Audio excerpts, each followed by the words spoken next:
What's going on, everybody? It's your boy, that Pens fan 412, and I'm coming back at you with something a little bit different. Ooh.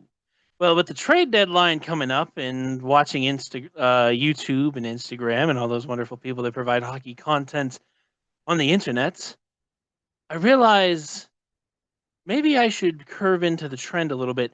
Maybe I should stick with what's been working for other people and talk about trades the Penguins could do to make the team better. But before we get into that, I just want to thank you all for being here. I want to thank all my wonderful 15 subscribers representing this channel. If you want to join that community, it's free. You can hit the subscribe button. It's right over here. I always do that. It's opposite. It's right here. It's right down here. Right down there. It's free. You can hit the subscribe button. If you keep coming back and watching this, if this keeps popping up and you're watching, why not subscribe? Blake, Carl, Mario, I don't know. Hit the subscribe button. So, with that out of the way, let's get into it. Let's talk about it. Let's talk about some stuff as I keep fading in and out of existence.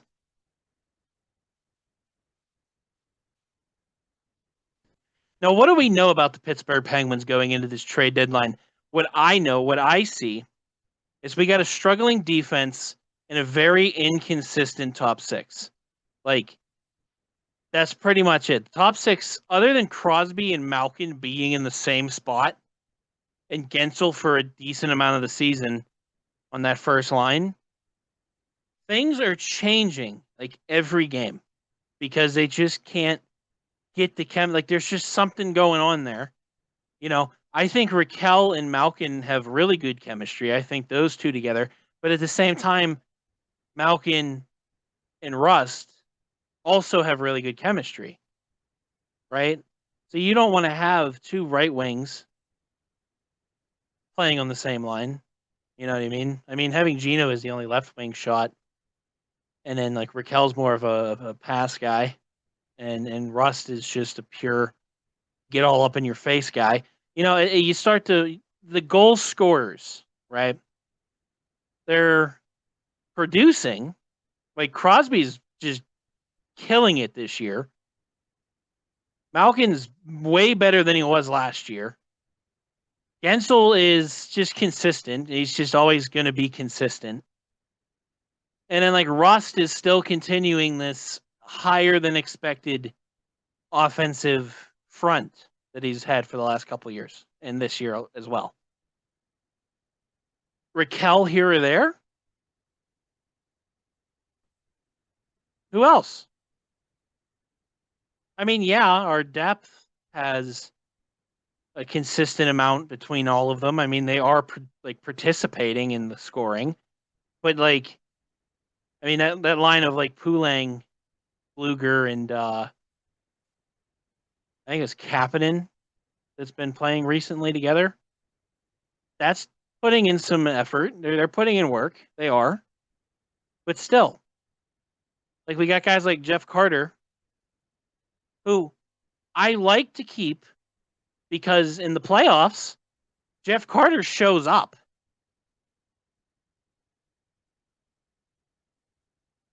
Side note, divulgent out of the discussion here. I miss Pittsburgh because, well, I don't think you guys will be able to see it here. Here it is. This is not Schneider's iced tea. I miss you, Schneider's. I truly do. This is Turkey Hill. It's the best we get down here. Um, if you don't like, if you like lemon iced tea, I should say specifically. But yeah, like Carter, he's a playoff guy, right? He shows up in the playoffs. We saw it. He was scoring above our top centers in the playoffs last year. Like, and then like I listen and I watch all the different perspectives of different hockey analysts out there on the interweb, and like I think about what they say, and I'm like, things start to make sense, right? So here's one trade that I want to talk about. Sorry about that. I do not have a recording studio sign up that says I'm recording, so my family decided to practically break my door down for whatever reason. But like I was saying, Jeff Carter. Oh no, no, I was talking about my first trade idea. Now I heard about it. I read about it some different articles here or there. Well, I watched a video that talked about it, and then I traced their sources to read a little bit more. And something that really made sense, at least to me, was a trade with the Vancouver Canucks, who happen to have our former general manager as their general manager. So the trade is Brock Boeser to the Pittsburgh Penguins. Now, the first thing I think about with that is that's a scorer who has proven himself in the past, has had a little bit of a difficult curve the last couple of years, arguably. But you pair a guy like that, any pure goal scorer, you pair him with Sidney Crosby, in my opinion, I don't care how bad of a year you had last year, you're going to have a good year.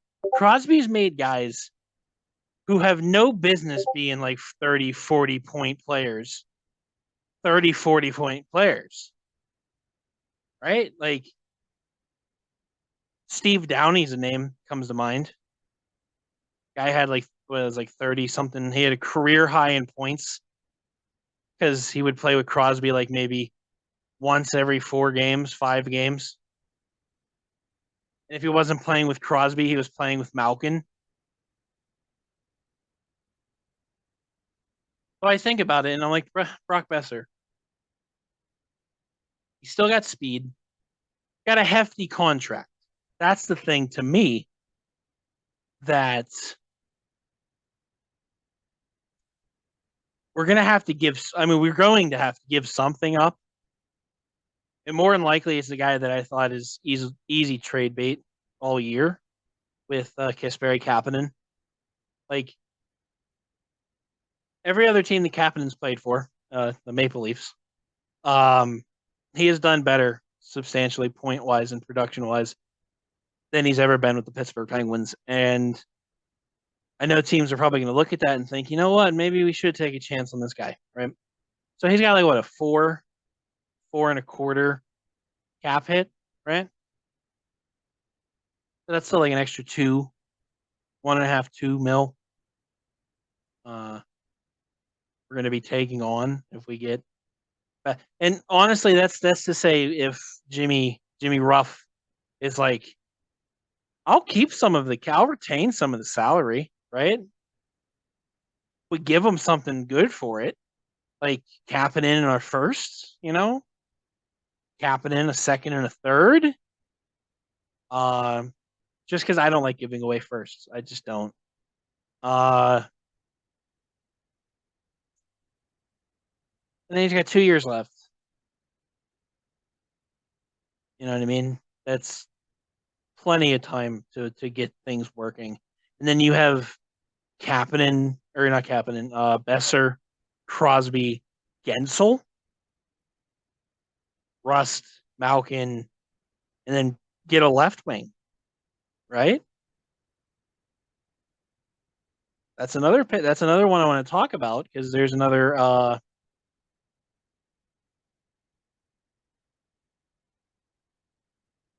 guy that I'm not sold on it entirely, but people have been talking about, and that's right wing left-handed shot Timo Meier from the San Jose Sharks. Now that's a more hefty trade, considering Meier has been rather consistent, if not better than consistent, for the Sharks as of past years, and is one of the main reasons he's arguably one of the most talked about people in this trade deadline. But you think about it,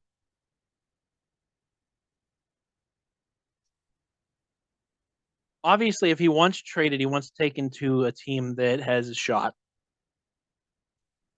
And I've said this for years, but when you have Crosby, Malkin, and Letang on your team, you always have a shot. I don't care who else is there. You always have a shot. There's a chance. You know, you think about it in the last, what, 5 years, the Penguins have been either first round exits or Stanley Cup champions. Think about it. I always have there's always a shot there when you got those guys. But a guy like Tio Meyer, he's gonna look at that and go, you know, kind of cool to play with Crosby. And he's not going to take Ensel's spot, but it'd be kind of cool to play with Malkin. And Timo Meyer's a bigger body guy. He's a power forward, right? Like he's got size to him, and he can dish it out. I've seen his work. I've seen him in play. I've had him on my team in NHL in the video games, and he hits people pretty hard. That could help with the size issue we have in Pittsburgh, where we don't have anybody to fight. I mean, Meyer's not a big fighter, but if we looked at him and said, man, you're the biggest dude here, and you're the strongest dude here, could you do it? Or your fists up for us? And he'd be like, anything for you, Mr. Crosby, you know? But yeah, I don't know what we'd be able to like. I don't think we can afford the guy's contract. I don't think we have enough assets to cover a guy of that amount of respect as far as trading effort, trading proposals should be. That's definitely a first round pick trade, and I like I said, I'm not a fan of trading the first round picks.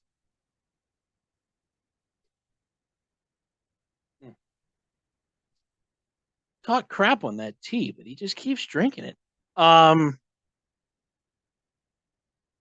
Yeah, and then let's talk about one of the last things I'm going to talk about. There's a couple guys here I'm just going to glance over because again, I'm not entirely sold on the possibilities. If we make a one big move, there's no way we're going to get a second.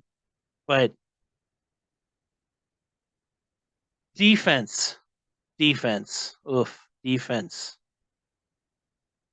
We get and like honestly at this trade deadline, if we just took the time to get solid top four defensemen, like a couple, get rid of some guys that probably should move and shore up our defense just a little bit, I think we would be a serious threat for the Stanley Cup. Like if we could just get a little bit of protection in front of Jari at all times, there's a chance that we do it again. And a couple of guys that I'm thinking about would be a good fit. I'm going to start up here because this is one of the I'm going to go from like least likely to, down to up. And that's Vladislav Gavrikov of the Columbus Blue Jackets. And it's the team that I think would ultimately veto this.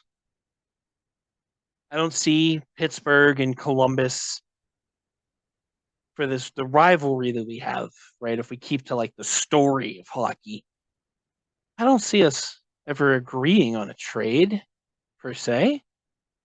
But that's a guy. It's a guy who's having a pretty good year. There's that's an eye guy I'm looking at, right? They got like Erik Karlsson on this list. No, pass. I got Chris Letang. We're good. We don't need that guy. That's no disrespect to Mr. Karlsson. That's just me saying we don't need that guy too. Essentially, we've got that role covered. John Klingberg is another one of those guys where I'm like, yeah, we could use him because our power play could use a right-handed. Like Petrie's a good power play defenseman, and he's always been solid for a number of years with Montreal, right? He's always been a solid guy there, right? And that's why I was excited when we got Petry, because it's like we got what was arguably, other than when Shea Weber went down with injury, was the guy. He was the guy that everybody looked to lead the defense. So to have him there supporting Letang as a number 2 righty, that's, to me, that works. The problem is that both guys have just not been on the ice at the same time that much this year.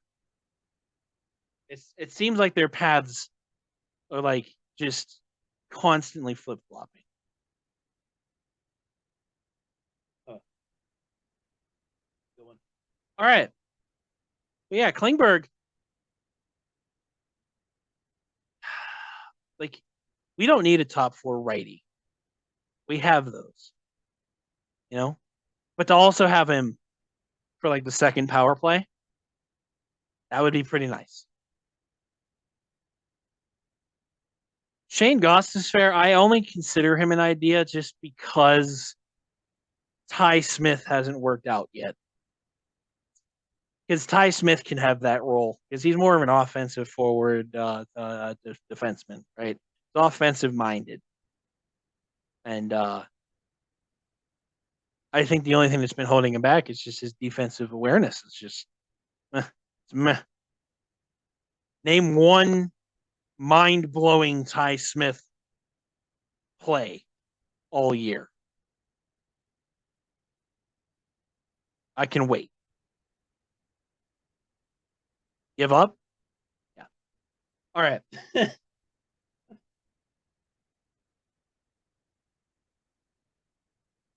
Now, an interesting one, this is the last guy I'm going to talk about,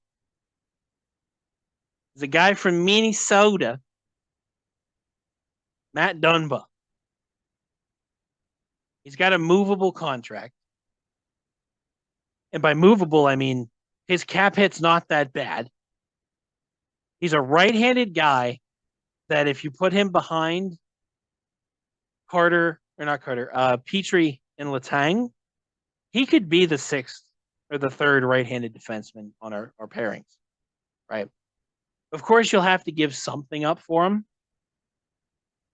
And I don't know if Kapanen is something that Minnesota needs. I don't know if they're in the forward hunt. I'm sure they are. Everybody's always looking for somebody to score a goal. But maybe this is where we it's gonna sound stupid because we're giving up a good defenseman, a decent defenseman of recent years, not like urgent recent, but of a decent timing. Like Dumoulin, I personally think that Dumoulin's on the edge of his he's on the latter end now as a defenseman, right? He's hit his peak. He won 2 cups. He hit his peak, and now he's resting on his laurels a little bit. That's what I've always thought about Dumoulin for the last like 3 years. Is he just looks like he's satisfied with what he's done, and he doesn't have the fight for it like he used to. And that's a guy that I think we're willing to give up because Matt Dumba is a guy that would really like a chance, you know? And then he gets to play with Crosby and Malkin and Letang and all these. I think any hockey player looks at a situation like that and thinks, at the very least, I'm going to learn something playing with these guys. Right? And so that entices them, right? And then they also know how to win. So if I can contribute to help them win, we can win. I think that's enticing. I think Matt Dumba would be like, you know what? I think that'd be a cool place to go. Even if it is maybe for a year, right? But hey, that's it. This has been that Pens Fan 412. I want to thank you all for watching. If you like what you saw, if you want to add to what I've said, drop it down in the comment section below. If you dislike this video or you dislike this ideal going into the trendy stuff idea that I got going on here, that mentality, drop it down there too. I'll understand. Trust me. I'm very